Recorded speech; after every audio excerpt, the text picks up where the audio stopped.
¿Cómo queremos cambiar el país si nuestros propios jueces están a favor del crimen organizado? Esa es la pregunta que se hizo, sin saberlo todavía, una asistente judicial de 24 años, 4 meses después de haber empezado su primer trabajo dentro de la función judicial ecuatoriana.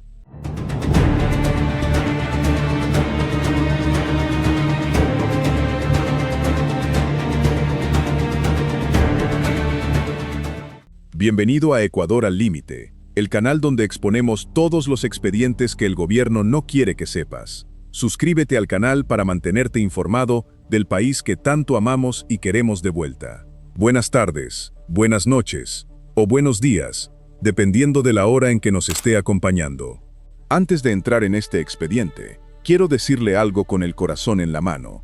Cada vez que un cabecilla de una banda como los Chone Killers sale libre por una firma judicial, no es solamente una noticia más. Es una familia en Daule, en Salitre, en Manabí, que sigue viviendo bajo la sombra de ese mismo hombre, sabiendo que la justicia le abrió la puerta de salida en menos de 24 horas. Si usted cree que Ecuador merece jueces que cumplan su palabra, suscríbase a este canal y active la campana. Ahora sí, vamos con el expediente completo. Todo comienza la noche del sábado 18 de julio de 2026. En el sector de La Alborada, al norte de Guayaquil.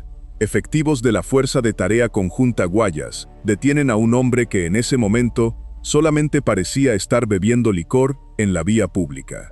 Lo que encontraron después cambió por completo la naturaleza de esa detención: un arma de fuego y 43 gramos de cocaína en el vehículo en el que se movilizaba.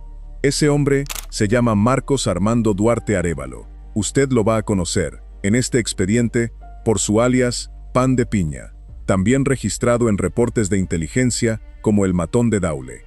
Según información oficial de las propias Fuerzas Armadas, Duarte era considerado un objetivo criminal priorizado, señalado como presunto cabecilla del grupo de delincuencia organizada Chone Killers en el cantón Daule, con investigaciones previas por asesinato, robo y delincuencia organizada, y con influencia criminal directa en los cantones Daule, Santa Lucía y Salitre. El ministro de Defensa de ese momento, Giancarlo Lofredo, presentó esta captura ante el país como un golpe directo contra el crimen organizado. Pero al día siguiente, domingo 19 de julio, en la audiencia de formulación de cargos, la fiscal a cargo del caso pidió medidas sustitutivas en lugar de prisión preventiva, y el juez de la causa, acogiendo esa solicitud, dispuso que Duarte se presentara únicamente los lunes y viernes ante el fiscal encargado de la investigación, con prohibición de salir del país. El hombre que un día antes había sido presentado como un golpe histórico contra el crimen organizado, salió caminando de esa audiencia con la única obligación de firmar 2 veces por semana. El ministro del Interior, John Reinberg, lo cuestionó públicamente con una frase que resume la indignación de todo un país: si el fiscal no acusa, el juez poco o nada puede hacer. El fiscal decidió favorecer al criminal y lo dejan con medidas sustitutivas. La decisión generó tal nivel de cuestionamiento que la propia Fiscalía General del Estado abrió una investigación interna sobre la actuación de esta funcionaria, con un allanamiento a su despacho apenas 3 días después. Y 11 días después de haber recuperado su libertad, la noche del jueves 30 de julio, Pan de Piña volvió a caer, esta vez en un allanamiento ejecutado por las propias Fuerzas Armadas en la cabecera cantonal de Daule. Este caso real, documentado, con nombres y fechas, sigue bajo investigación, sin que hasta el momento exista una condena o una confirmación pública de que hubo un pago de por medio. Este canal no afirma eso sobre la funcionaria real de este caso, porque todavía no está probado. Pero esta historia nos abre la puerta a un patrón mucho más amplio, que fuentes del propio sistema judicial llevan años señalando en privado. Y para explicárselo con el detalle que merece, vamos a reconstruirlo a través de un caso compuesto, con nombres ficticios, que representa cómo funciona, paso a paso, cuando alguien decide convertir la libertad de un criminal en un negocio mensual. En este expediente, al juez de esta historia lo llamaremos el juez. Y a la persona que terminó destapando todo, no la vamos a presentar como una funcionaria con años de experiencia, como en otros casos que hemos investigado en este canal. Esta vez es distinto, y por eso mismo más revelador. La llamaremos la asistente, y apenas llevaba 4 meses trabajando en su primer empleo dentro de la función judicial. Recién graduada de la universidad, con 24 años, había ingresado a esa judicatura de Guayaquil con la ilusión típica de cualquier persona que empieza su carrera dentro del sistema de justicia. Hacer las cosas bien, aprender del oficio, construir una hoja de vida limpia.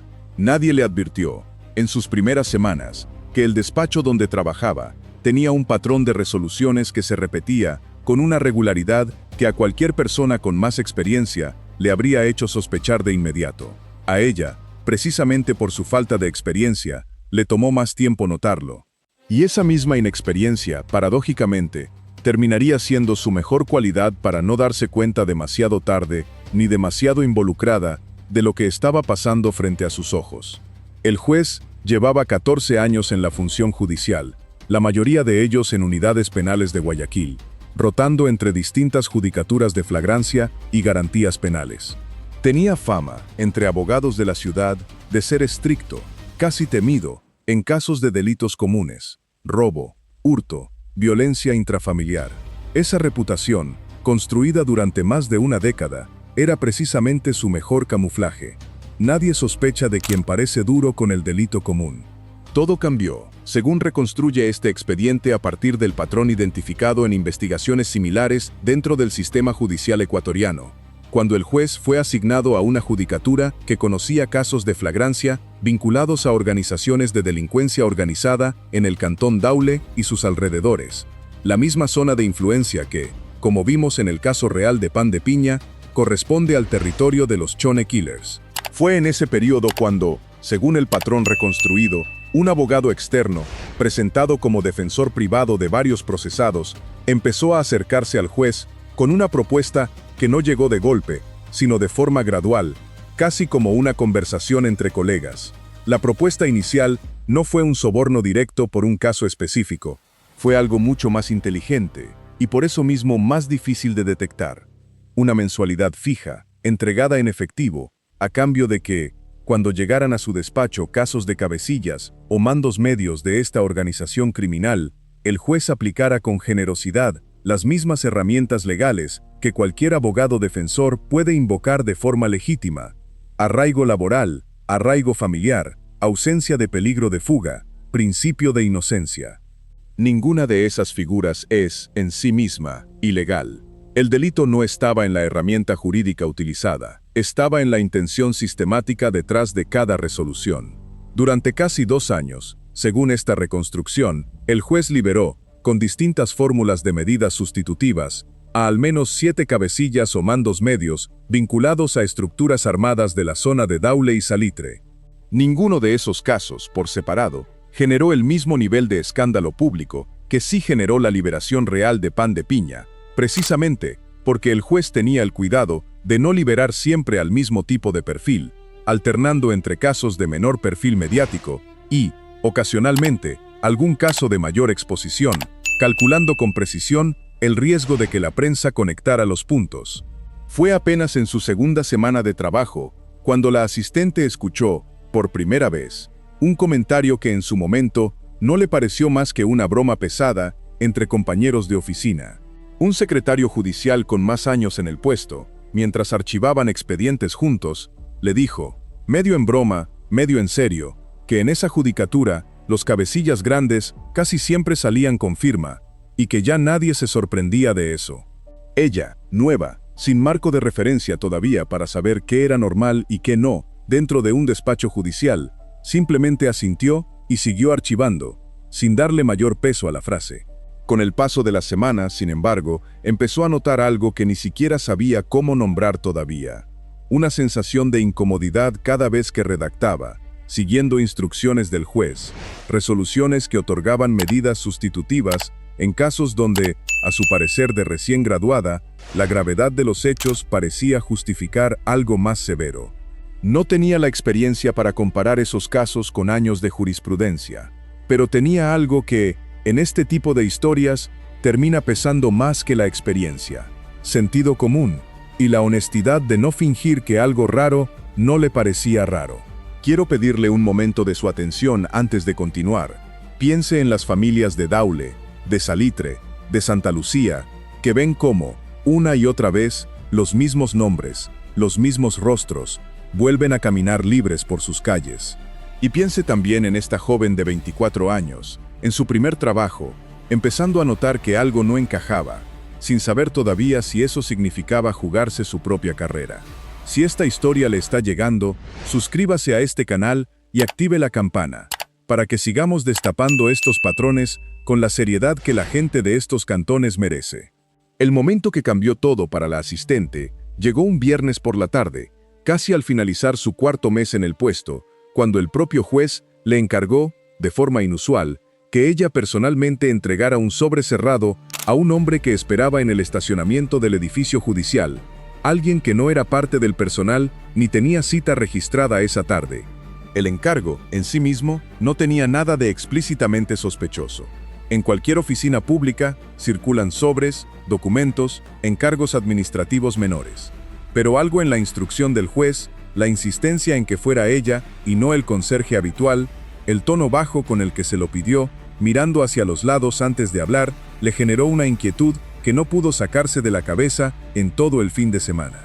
El lunes siguiente, sin decirle nada a nadie, empezó a hacer algo que ningún manual de inducción le había enseñado, pero que su propia intuición le dictó como el único camino posible: revisar, con calma, los expedientes archivados de los últimos meses, buscando específicamente los casos vinculados a estructuras criminales de la zona de Daule.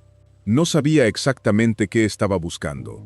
Solamente sabía que quería entender si lo que había sentido ese viernes tenía alguna base real o si simplemente estaba dejándose llevar por los nervios propios de quien todavía no conoce bien su propio trabajo.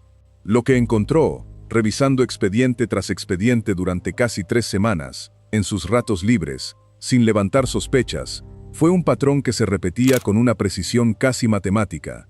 En los casos de cabecillas o mandos medios de estructuras armadas de esa zona específica, las resoluciones del juez usaban, una y otra vez, argumentos redactados de forma casi idéntica, con frases que se repetían de expediente en expediente, algo que a ella, sin ninguna formación especializada en redacción judicial, le pareció extraño desde el primer momento.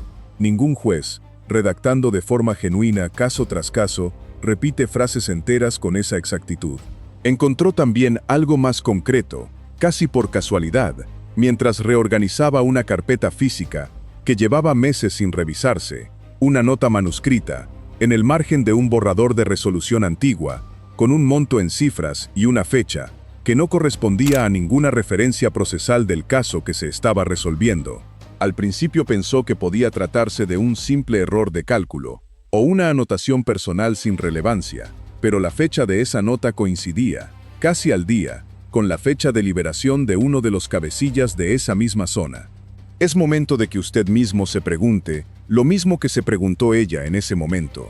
¿Qué hace una persona de 24 años, en su primer trabajo, sin ningún contacto de peso dentro del sistema judicial, sin ningún respaldo político ni mediático, cuando cree haber encontrado evidencia de que su propio jefe está vendiendo la libertad de criminales armados? La respuesta que ella misma se dio, según reconstruye este expediente, fue simple pero aterradora en su honestidad. Si no hago nada, soy parte de esto.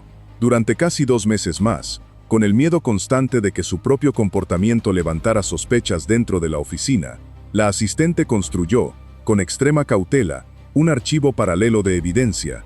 Fotografías tomadas con su propio teléfono personal, nunca con equipos institucionales rastreables, de páginas específicas de expedientes que consideraba sospechosas, además de un registro propio, escrito a mano, en un cuaderno que guardaba fuera de su lugar de trabajo, con fechas, nombres de casos y patrones de similitud en el lenguaje de las resoluciones.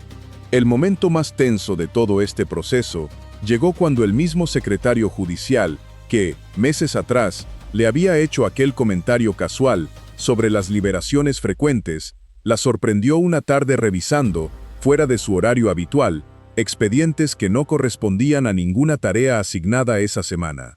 Ella, pensando rápido, improvisó una excusa sobre estar organizando un archivo pendiente. No supo, en ese momento, si él le creyó del todo, o si simplemente decidió no indagar más. Ese episodio, sin embargo, la convenció de que ya no tenía mucho tiempo antes de que alguien más notara su comportamiento y decidiera advertir al juez.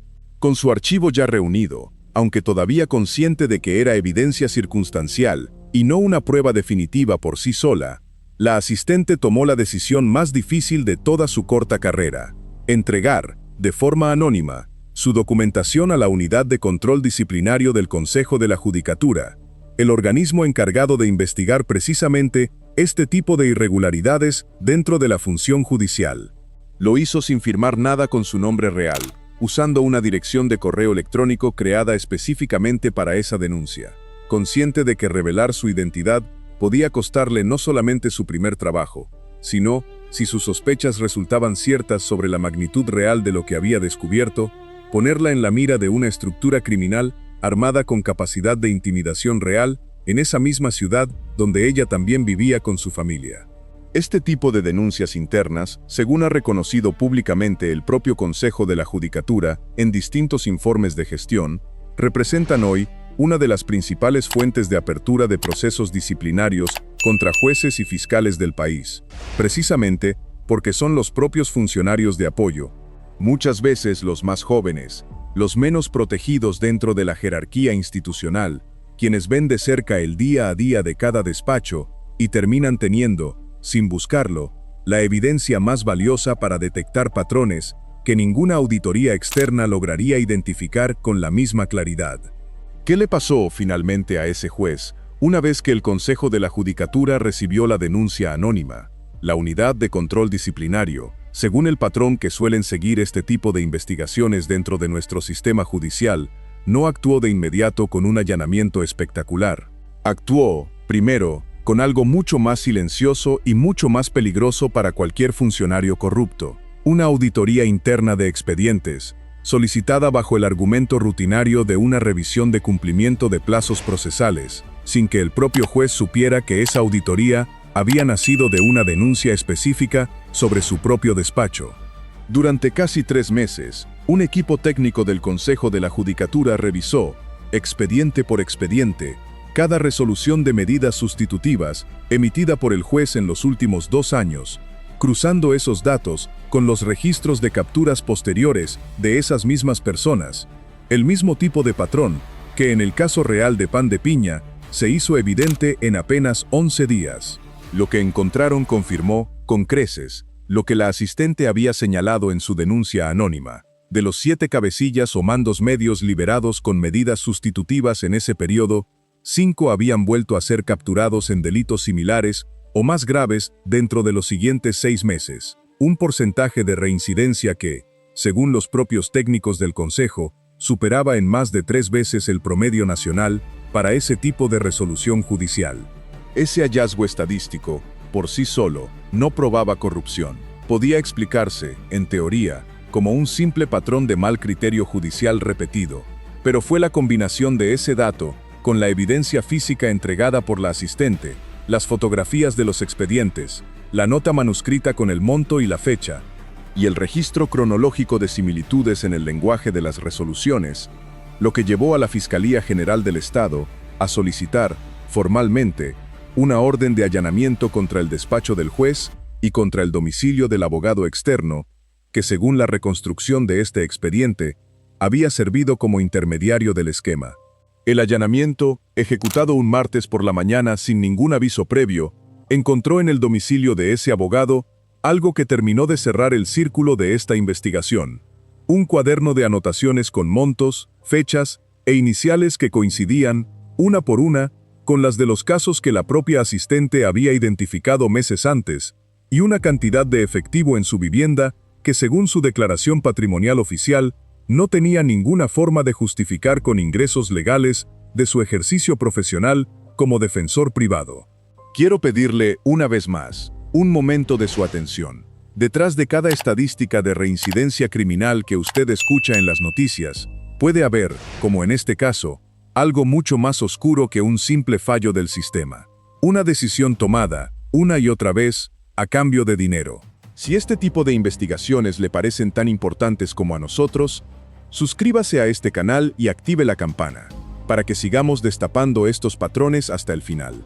Este tipo de esquema, el de jueces que convierten la libertad condicional o las medidas sustitutivas en un negocio sistemático, no es, lamentablemente, una particularidad exclusiva de Ecuador.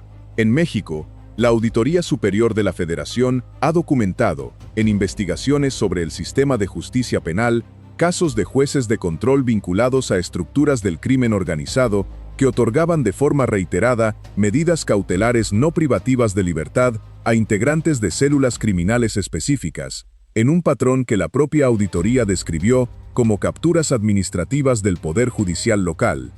En Honduras, un expediente judicial ampliamente cubierto por la prensa regional destapó, hace algunos años, una red de jueces de distintos departamentos del país que coordinaban, entre sí, la liberación sistemática de operadores de estructuras de narcotráfico, a cambio de pagos mensuales organizados a través de un intermediario único, en un mecanismo casi idéntico al que acabamos de reconstruir en este expediente. En Colombia, la propia Corte Suprema de Justicia ha investigado, en más de una ocasión, lo que se conoce popularmente como la puerta giratoria judicial, un fenómeno donde los mismos nombres de cabecillas criminales aparecen, una y otra vez, en distintos expedientes de captura y liberación, sin que exista, en apariencia, ninguna explicación que no sea la complicidad de algún eslabón dentro del propio sistema de justicia. Estos casos internacionales no prueban nada sobre el sistema judicial ecuatoriano en particular, pero sí confirman algo que este expediente quiere dejarle claro. El mecanismo que hemos reconstruido hoy no es una fantasía aislada, sino un patrón que el crimen organizado ha aprendido a replicar, con pequeñas variaciones, en distintos países de nuestra región, cada vez que encuentra un sistema judicial con los incentivos adecuados para corromperse. ¿Y qué fue de la asistente, la joven de 24 años que decidió, en su primer trabajo, no quedarse callada? Según la reconstrucción de este expediente, tras la confirmación de las irregularidades y la suspensión inmediata del juez de sus funciones, ella permaneció en su puesto durante algunos meses más, bajo un nuevo titular de la judicatura, sin que su identidad como denunciante anónima llegara a hacerse pública.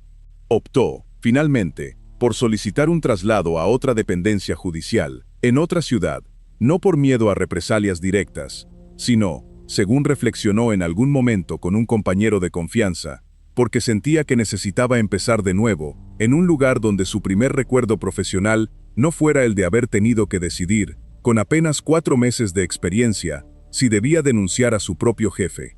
Es momento de cerrar, de forma definitiva, todos los interrogantes que hemos dejado abiertos a lo largo de este expediente. Vimos, con el caso real de Pan de Piña, cómo un cabecilla de los Chone Killers, capturado con arma y droga, recuperó su libertad en menos de 24 horas, y cómo esa decisión hoy está bajo investigación oficial. Y vimos, a través de la reconstrucción del juez y la asistente novata, cómo ese mismo tipo de decisión, cuando se convierte en un patrón sistemático y sostenido en el tiempo, puede esconder algo mucho más grave que un simple error de criterio judicial. Un negocio, cobrado en mensualidades, sostenido por el silencio de todo un sistema, hasta que alguien, incluso alguien tan joven e inexperto, como para no saber todavía cómo funcionan realmente estas cosas, decide que ya no puede seguir callando. Lo que queda de este expediente, querido televidente, es una reflexión que le pido que se lleve consigo. La próxima vez que escuche que un cabecilla criminal fue liberado con medidas sustitutivas, no piense automáticamente en un simple tecnicismo legal. Piense también en la posibilidad, que este expediente le ha mostrado hoy, de que detrás de esa firma exista algo mucho más oscuro. Y piense sobre todo en que a veces no hace falta experiencia ni poder para hacer lo correcto. A veces solo hace falta el coraje de una persona de 24 años, en su primer trabajo, que decidió no quedarse callada. Este es solo un expediente más dentro de un sistema mucho más grande de corrupción institucional, que atraviesa aduanas, minas, cárceles, gobiernos locales y hasta los propios despachos judiciales que deberían protegernos. Ecuador merece jueces y fiscales que cumplan su juramento, no funcionarios que convierten la libertad de un criminal en un negocio mensual. Si usted comparte esa misma esperanza para nuestro país, suscríbase a este canal y active la campana para que no se pierda ninguno de los próximos expedientes que vamos a seguir investigando. Y cuéntenos en los comentarios, ¿cree usted que casos como el de Pan de Piña son hechos aislados o parte de un patrón mucho más extendido dentro de nuestro sistema judicial? Muchas gracias por acompañarnos hasta el final de este expediente y nos vemos en el próximo.